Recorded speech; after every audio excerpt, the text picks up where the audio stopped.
பறிக்காதே பறிக்காதே மாநில உரிமைகளை பறிக்காதே.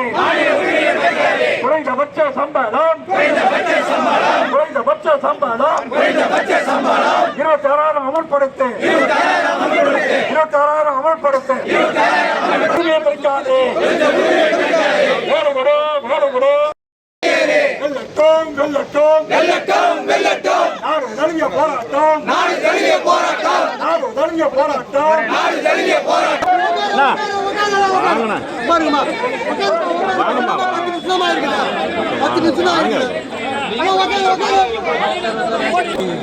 நாடு தழுவிய மறியல் போராட்டம் அதன் நோக்கம் 17 அம்ச கோரிக்கை.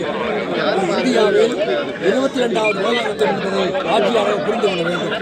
முதல் கோரிக்கை, ஏற்கனவே வெள்ளைய காலத்திலிருந்து தொழிற்சங்க உரிமையை பெற்று இன்றைக்கு 29 சட்டத்தொகுப்பை மோடி அரசு இன்றைக்கு நாளாக சுருக்கப்பட்டு இருக்கிறது. இதனால் தொழிலாளியுடைய அடையாளம் என்பதை அளிக்கப்படுகிறது. இது ஒருபோதும் தொழிலாளி வர்க்கம் அனுமதிக்க மாட்டார்கள். மோடி அரசு மீண்டும் 29 சட்டத்தை அமுல்படுத்த வேண்டும். 4 தொகுப்பை ரத்து செய்ய வேண்டும். மூலதனம் என்ற பெயரால் தொழிலாளர் சட்டங்களை காலில் போட்டு விதிப்பதை தொழிலாளி வர்க்கம் ஏற்றுக்கொள்ளவில்லை. பன்னாட்டு முதலாளிகளின் நோக்கம் லாபம் மட்டுமே. தொழிலாளர்களை இன்றைக்கு கேவலமாக நடத்துகிறார்கள். குறிப்பாக சேலம் மாவட்டத்தில் பக்கத்தில் இருக்கக்கூடிய சேலம் ஜங்ஷன் அருகே இருக்கக்கூடிய தினைமா கம்பெனியில் 35 ஆண்டு காலம் தொழிலாளிகள் வேலை செய்த தொழிலாளியை நேற்று அந்த பன்னாட்டு நிறுவனம் இன்றைக்கு மூடியிருக்கிறார்கள்.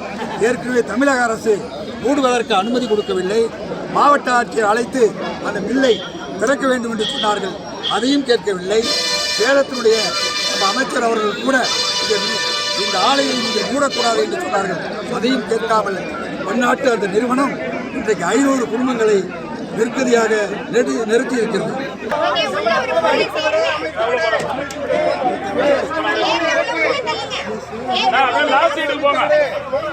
கடைசி சீட்டு போங்க. அப்படியே கடைசி சீட்டு